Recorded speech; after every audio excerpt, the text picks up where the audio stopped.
巴西总统卢拉伫当地时间6月7日签署一项文件，讲2030年这爱达到亚马逊雨林拢无人开发的目标，方法就是测偌济就爱种偌济。不过，伊任期只有到2027年，这项政策敢有法度实行呢？可能还有真侪变数。另外，巴西的原住民是上街头抗议，是因为众议院快速通过一项提案，要甲因的领土限制伫咧巴西宪法伫1988年迄当时所批准的部落土地。原住民认为讲，这个法案剥削因的权益。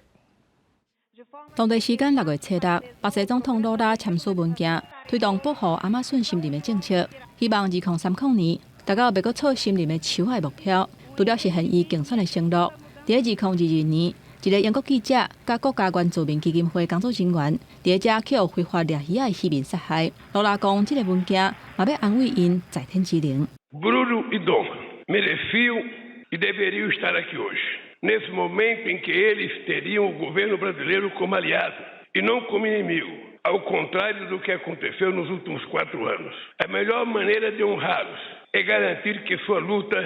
não tenha sido em vão.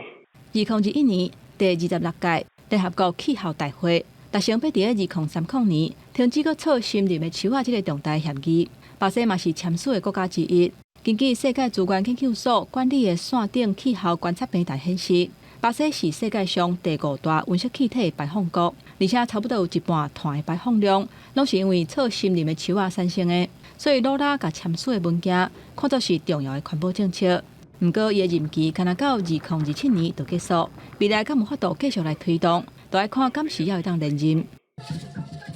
当地时间6月7日，几廿百个巴西原住民伫首都游行抗议，因为巴西众议院快速通过一项提案，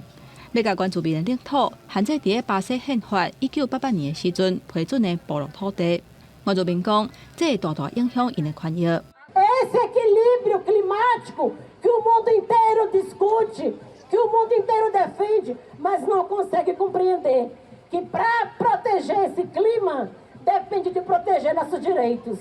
depende de proteger os nossos modos de vida. 巴西的原住民领土大部分拢伫亚马逊河的雨林，不过长期去有非法挖矿、甲错森林树的人入侵，所以原住民行去街仔路，要求卢拉总统除了实现莫搁错森林的树的承诺，嘛要赶紧画出领地界线，保护自然资源。公视新闻新乐杯编译。